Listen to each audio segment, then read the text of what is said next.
한 폐기물 처리 업체가 반도체 화학 폐기물을 보조 사료 원료로 몰래 납품한 사건 앞서 보도했습니다. 재활용 처리 과정을 거치지 않고 폐기물 상태로 곧장 납품했다가 적발된 겁니다. 그럼 처리 과정을 거쳤다면 재활용하는 데 문제가 없었을까요? 반도체 공장에서 배출한 화학 폐기물 황산 암모늄 수용액입니다. 취재진이 의뢰한 1차 성분 분석 결과 이 수용액은 대표 물질이 황산 암모늄일 뿐 다량의 황산도 함께 녹아 있는 것으로 나타났습니다.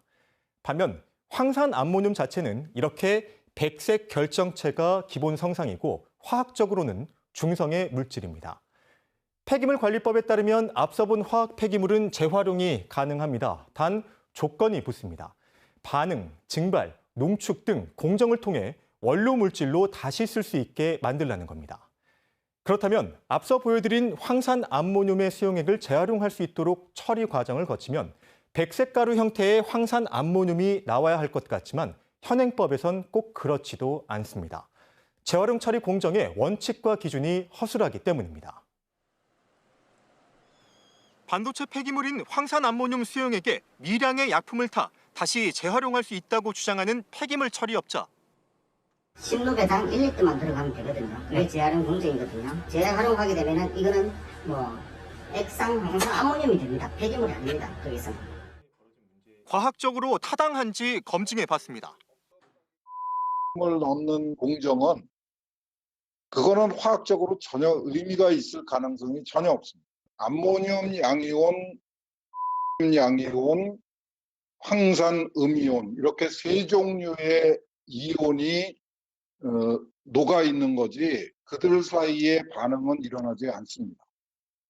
폐기물 처리업자가 이런 공정을 거쳐 화학 폐기물을 재활용할 수 있다고 하면 지자체는 업자가 낸 서류만 검토해 허가를 내줬습니다. 기본적으로 그렇게 하겠다고 하면 저희들은 허가해 주는 거죠. 저희들이 어떻게 화학약품 같은 걸 합니까? 여기 지금 직원들 일반 현장직들이거든요. 재결로 관리법이 좀 사실은 엉망이에요. 화학 폐기물이 재활용품으로 인정되는 기준도 모호합니다. 재활용품을 납품받는 사용자 판단에 달렸다는 겁니다.